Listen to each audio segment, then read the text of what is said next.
नमस्कार दोस्तों, स्वागत है आपका आपके अपने यूट्यूब चैनल नोवा क्लासेस में।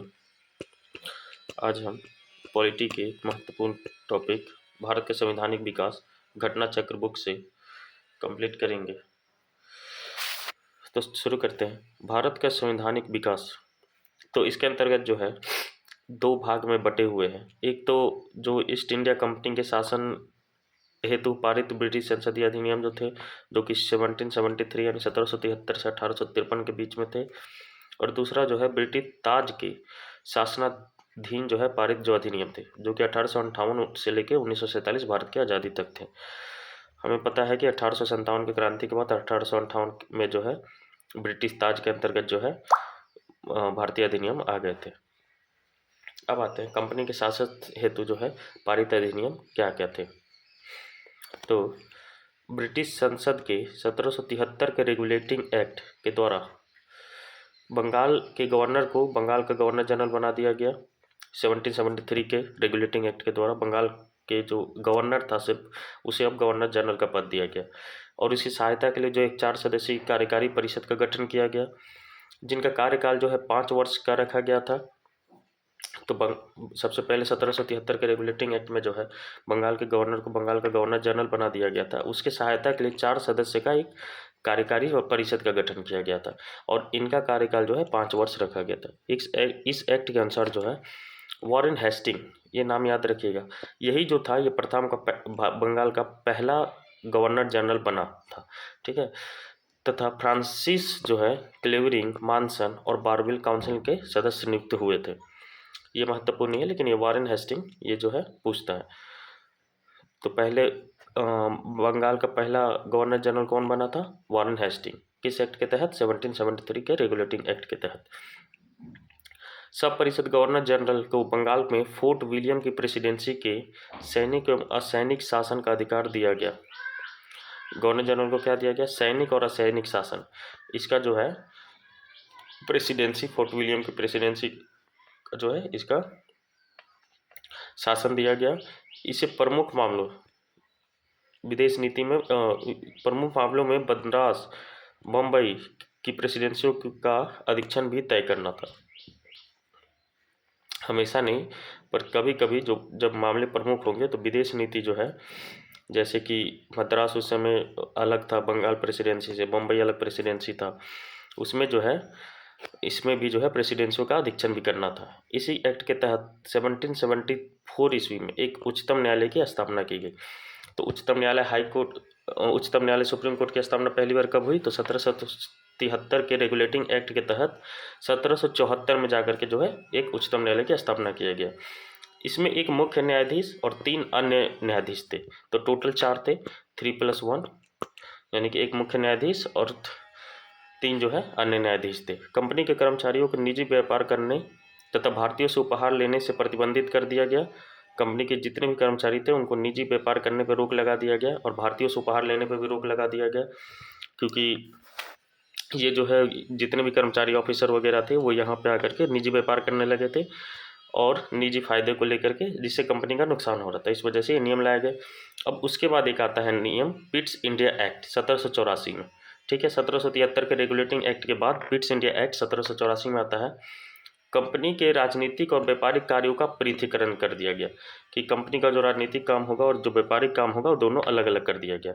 इस एक्ट में ना निदेशक मंडल को कंपनी के व्यापारिक मामलों के अधीक्षण की अनुमति दी गई, लेकिन राजनीतिक मामलों के लिए जो है ना नियंत्रण बोर्ड, एक बोर्ड ऑफ कंट्रोल का गठन किया गया। कंट्रोल कौन करेगा? कंट्रोल किस चीज़ का करेगा? तो वो तो राजनीतिक मामलों के लिए ही होता है। तो इसलिए बोर्ड ऑफ कंट्रोल जो है एक राजनीतिक मामलों के लिए, और निदेशक मंडल जो है कंपनी के व्यापारिक मामलों के लिए अधीक्षण की, यानी 2 तरह का बनाया गया।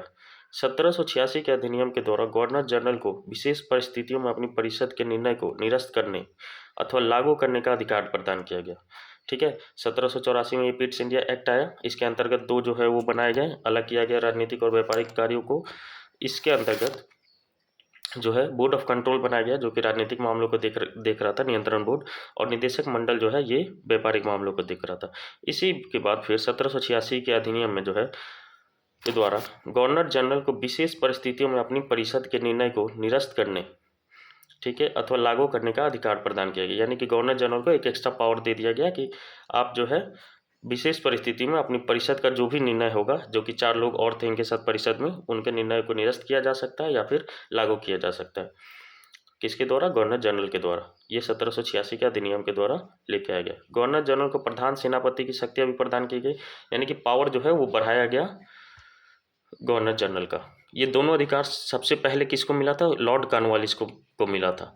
1793 के चार्टर एक्ट के अंतर्गत कंपनी के, अब आता है 1793 का चार्टर एक्ट के अंतर्गत कंपनी के अधिकारों को 20 वर्ष के लिए बढ़ा दिया गया। ठीक है। 1813 के चार्टर एक्ट द्वारा पहली बार भारतीयों की शिक्षा पर प्रति वर्ष 1 लाख रुपए खर्च किया गया। ये अत्यंत महत्वपूर्ण है, कई बार पूछा जा चुका है।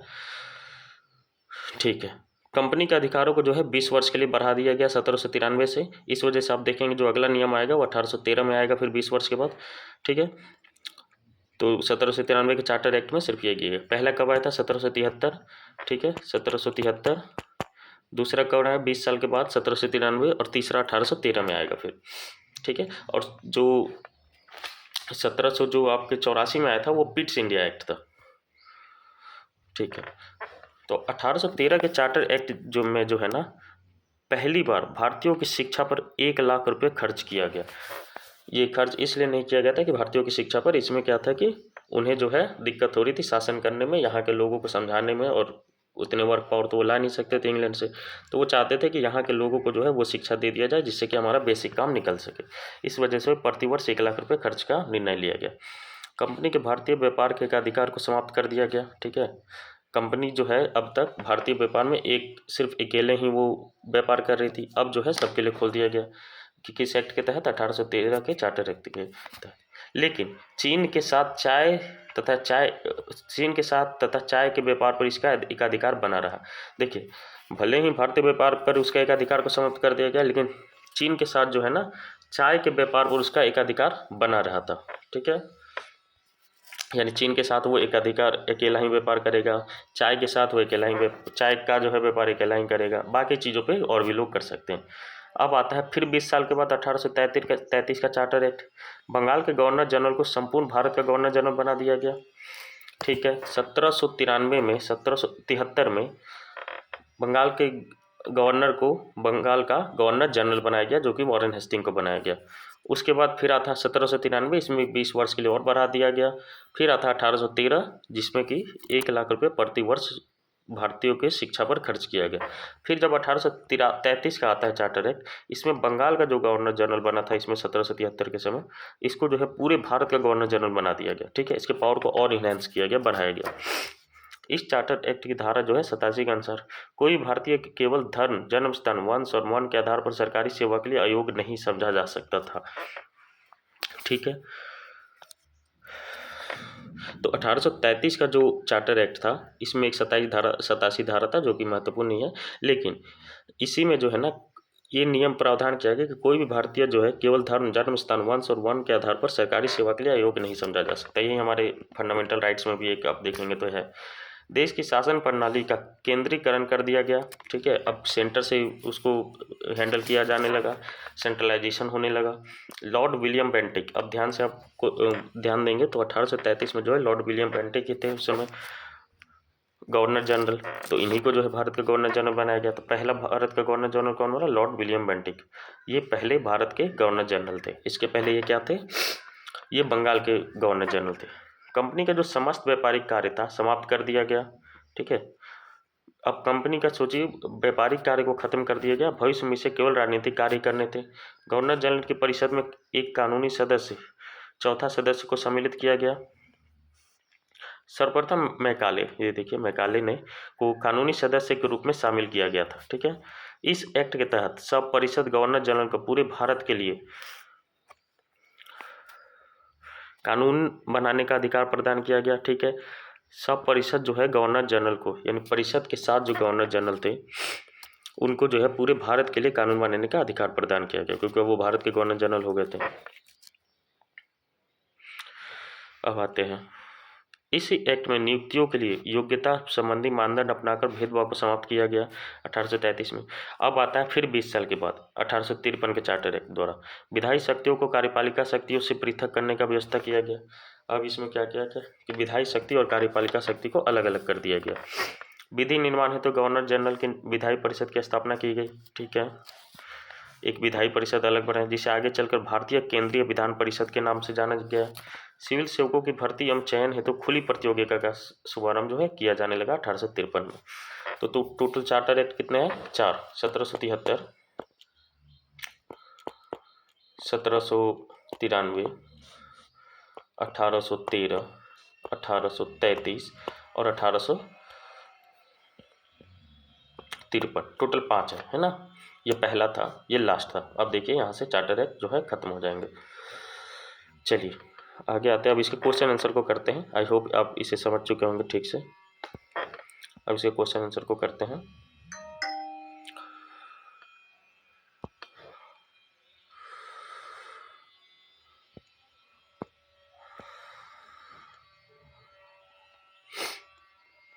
तो शुरू करते हैं।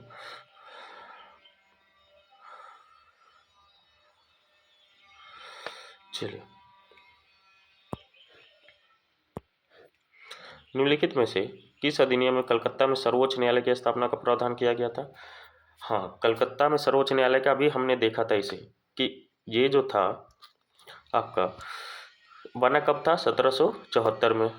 लेकिन अधिनियम किस अधिनियम में कलकत्ता में किया गया था? तो ये 1773 के रेगुलेटिंग एक्ट के तहत ही बना था, है ना। तो आंसर इसका हो जाएगा रेगुलेटिंग एक्ट 1773 के तहत। लेकिन बना कब था? तो 1784 में। और कहाँ किया गया था? कलकत्ता में सर्वोच्च न्यायालय का एक स्थापना किया गया था। तो इसका एक्सप्लेनेशन भी देख लेते हैं। 1773 के रेगुलेटिंग एक्ट में कलकत्ता में सर्वोच्च न्यायालय की स्थापना का प्रावधान ऐसा किया गया था जिसकी स्थापना कब हुई थी? 1774 में। सर एलिजा इम्पे इसके प्रथम मुख्य न्यायाधीश थे। ये भी कई बार पूछ लेता है कि प्रथम मुख्य न्यायाधीश कौन थे। तो ये थे सर एलिजा एम्पे। ठीक है, अब इसके और क्वेश्चंस को हम करते हैं। ठीक है, अब देखते हैं दूसरा क्वेश्चन। सर्वोच्च न्यायालय की स्थापना के संबंध में निम्नलिखित में से कौन सा कथन सही है? तो कलकत्ता में सर्वोच्च न्यायालय की स्थापना 1773 के रेगुलेटिंग एक्ट के द्वारा की गई थी। ये तो हमने अभी देखा ही था, सही बात है। लेमेस्टर इस न्यायालय के प्रथम मुख्य न्यायाधीश थे? नहीं, हमने देखा था इसमें जो है एलिजा एम्पे थे। एलिजा एम्पे पहले मुख्य न्यायाधीश थे, ना कि लेमेस्टर। ठीक है, तो पहला तो सही है पर दूसरा कथन जो है गलत है, यानी कि ऑप्शन ए जो है इसका सही आंसर हो जाएगा। ठीक है, अब नेक्स्ट आते हैं। अब सूची 1 को सूची टू से जो है वो मिलान करना है। तो नियंत्रण परिषद की स्थापना, सर्वोच्च न्यायालय की स्थापना। अब देखिए जो आता है पहले उसी के करते हैं, आसान है। सर्वोच्च न्यायालय की स्थापना कब हुई थी? तो सर्वोच्च न्यायालय की स्थापना जो है कब हुई थी?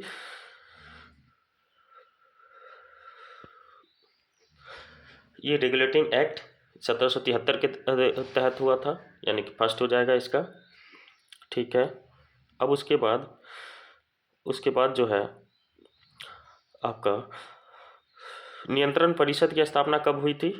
तो ध्यान रखिएगा कि पीट्स इंडिया एक्ट 1784 मैंने बताया था कि इसी समय जो है दो तरह के अलग कर दिए गए, व्यापारिक अलग और राजनीतिक अलग पावर कर दिया गया, जिसमें कि क्या किस नियंत्रण परिषद का एक स्थापना किया गया था। ये 1784 पीट्स इंडिया एक्ट के तहत। इंग्लिश मिशनरियों को भारत में कार्य करने की अनुमति। तो इंग्लिश मिशनरियों को जो है भारत में कार्य करने की अनुमति जो है चार्टर अधिनियम 1813 में दे दिया गया। ठीक है, उसके बाद गवर्नर जनरल की परिषद में कानूनी सदस्य की नियुक्ति। तो ये भी जो है 1833 के चार्टर अधिनियम के तहत। आप ध्यान रखेंगे पहला मैकाले जो है उनको बनाया गया था कानूनी सदस्य के रूप में। तो गवर्नर जनरल की परिषद में जो है वो चार्टर अधिनियम 1833 में दिया गया। ठीक है, इसके देख लेते हैं हम लोग एक्सप्लेनेशन को। तो नियामक अधिनियम रेगुलेटिंग एक्ट 1773 सर्वोच्च न्यायालय की स्थापना, पीट्स का भारतीय अधिनियम 1784 नियंत्रण परिषद की स्थापना, चार्टर अधिनियम 1813 इंग्लिश मिशनरियों को भारत में कार्य करने की अनुमति तथा चार्टर अधिनियम 1833 गवर्नर जनरल की परिषद में कानूनी सदस्य की नियुक्ति से संबंधित है। ठीक है, अब आते हैं अगले क्वेश्चन पे। निम्नलिखित में से किन से भारत में अंग्रेजी शिक्षा की नींव पड़ी? तो चलिए देखते हैं।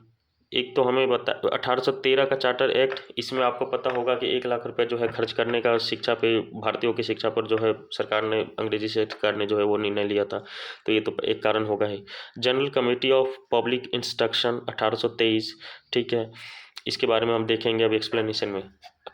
अब उस तीसरा है प्राच्युत एवं आंग्लविद विवाद। हाँ, ये भी एक विवाद था कि कुछ लोगों का मानना था कि इंग्लिश शिक्षा अच्छी है, कुछ लोगों का मानना था कि जो है इंडियन शिक्षा जो है वो बेहतर है। तो ये भी एक कारण था। फिलहाल इसमें आंसर जो है तीनों हो जाएगा, यानी कि अंग्रेजी शिक्षा की नींव क्यों पड़ी 1813 का चार्टर अधिनियम के तहत, general committee of public instruction 1823 के तहत, एवं प्राच्यविद एवं आंग्लविद। प्राच्यविद वो थे जो कि ये मानते थे कि भारतीय के जो वैदिक शिक्षा है वो ज़्यादा बेहतर है और उसको ही हमें आगे बढ़ाना चाहिए। और जबकि आंग्लविद शिक्षा में जो है ये मानते थे कि नहीं, अंग्रेजी शिक्षा जो है ज़्यादा बेहतर है। ठीक है, तो तीनों के तहत जो है अंग्रेजी शिक्षा की नींव पड़ी थी। चलिए देखते हैं। ईस्ट इंडिया कंपनी ने ओरिएंटल शिक्षा की प्रचलित प्रणाली को हतोत्साहित किया। ठीक है, ओरिएंटल शिक्षा यानी कि जो हमारे वैदिक शिक्षा थे, तथा पश्चिमी शिक्षा और अंग्रेजी भाषा को बढ़ावा दिया। क्यों दिया? क्योंकि इन्हें जो है अपने कंपनी के लिए वर्कर चाहिए थे। 1813 के चार्टर अधिनियम में भारत में शिक्षा के प्रसार के लिए प्रतिवर्ष 1 लाख रुपए खर्च किया गया, तो हम जानते ही हैं। करने का प्रावधान को अपनाया गया। 1823 ईस्वी में general committee of public instruction का गठन किया गया। ठीक है, जिसकी मुख्य जिम्मेदारी क्या थी? शिक्षा के लिए 1 लाख रुपए के अनुदान की थी। ठीक है, तो general committee of public instruction का गठन किया गया, जिसकी मुख्य जिम्मेदारी शिक्षा के लिए 1 लाख रुपए के अनुदान की थी। समिति में 10 यूरोपीय सदस्य थे। ठीक है, जिसमें आंग्ल एवं प्राच्य दोनों शिक्षा माध्यमों के समर्थक शामिल थे। आंग्ल जो है यानी एंग्लिसिस्ट शिक्षा के समर्थकों के नेता ट्रेविलियन थे। ठीक है, जबकि एच टी प्रिंसेप जो थे वो ओरिएंटलिस्ट यानी कि प्राच्य शिक्षा के समर्थकों के नेतृत्व करता था। अब आगे आते हैं। इसके बाद गवर्नर जनरल जो है ना, लॉर्ड विलियम बेंटिक 1828 में आए थे, 35 तक रहे थे, कि शासनकाल में 7 मार्च 1835 को, याद होगा आपको, कि लॉर्ड मैकाले के प्रस्ताव को स्वीकृत कर भारत में जो है फाइनली अंग्रेजी शिक्षा को उच्च शिक्षा का माध्यम मान लिया गया। ठीक है, अब आते हैं किस अधिनियम के द्वारा ब्रिटिश संसद ने चाय और चीन के साथ व्यापार को छोड़कर ईस्ट इंडिया कंपनी के भारत के साथ व्यापारिक एकाधिकार को समाप्त कर दिया? आपको ये अच्छी तरीके से याद होगा कि ये 1813 ही था, जबकि ब्रिटिश संसद ने चाय और चीन के साथ एक व्यापार को छोड़कर बाकी सब पे जो है भारत के साथ व्यापारिक एकाधिकार को समाप्त कर दिया गया था। चलिए इसका एक्सप्लेनेशन हम नहीं देखेंगे क्योंकि देख चुके हैं। इसमें एक चीज बात देख लेंगे। 1833 के जो चार्टर अधिनियम द्वारा जो है ना, कंपनी के समस्त व्यापारिक कार्य समाप्त कर दिए गए। ठीक है, ये देखा था हमने। इसमें सिर्फ और सिर्फ कंपनी को राजनीतिक कार्य ही करने थे। अब 1833 के तहत ब्रिटिश संसद के किस अधिनियम ने भारत में व्यापार पर ईस्ट इंडिया कंपनी के एकाधिकार को समाप्त कर दिया? सेम क्वेश्चन, 1813 का चार्टर एक्ट। अब आगे आते हैं। Charter act 1813